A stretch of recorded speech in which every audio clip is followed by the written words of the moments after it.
తెనాలి కన్యకా పరమేశ్వరి దేవస్థాన సర్వసభ్య సమావేశంలో తెలుగుదేశం నాయకుడు త్రిమూర్తి బరితెగించారు.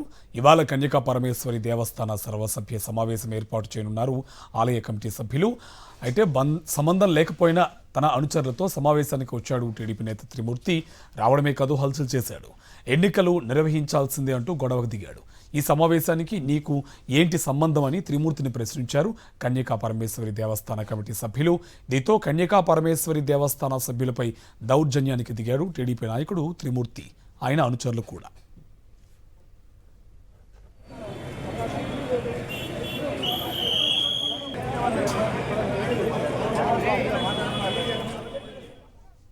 దీనికి సంబంధించి పూర్తి డీటెయిల్స్ మా కరెస్పాండెంట్ అశోక్ మనకి ఫోన్ లైన్లో అందిస్తారు. అశోక్, డీటెయిల్స్ ఏంటి?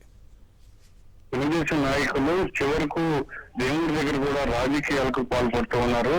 ఇందులో భాగంగానే తెనాలిలో కన్యకా పరమేశ్వరికి ఆలయానికి సంబంధించిన కమిటీ సర్వసభ్య సమావేశం నిర్వహించారు. అయితే ఈ కమిటీ గడువు పూర్తి కావడంతో అదే కమిటీని కొనసాగించాలా లేక వేరే కమిటీని కొత్త కమిటీని ఎన్నుకోవాలా అనే దానిపైన నిర్ణయం తీసుకోవడానికి సర్వసభ్య సమావేశాన్ని ఏర్పాటు చేశారు.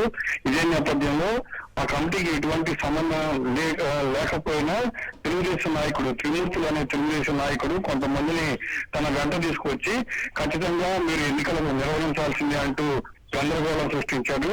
అయితే కమిటీ సభ్యులు నీకు ఈ సమావేశానికి ఎటువంటి సంబంధం లేదు, నువ్వు ఎందుకు వచ్చి గొడవ చేస్తున్నావు, ఇక్కడ రాజకీయాలు ఎందుకు చేస్తున్నావు అంటూ ఆగ్రహం వ్యక్తం చేశారు. ఖచ్చితంగా మీరైతే ఎన్నికలు నిర్వహించాల్సింది, ఎన్నికల్లో ఈ కమిటీలో మా వాళ్ళని పెట్టుకుంటాము, మా హ్యాండ్ కమిటీ ఉంటానంటూ గందరగోళం సృష్టించాడు త్రిమూర్తులు.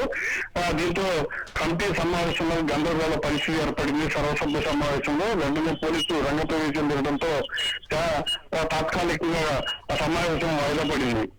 Karthik, thank you Ashok.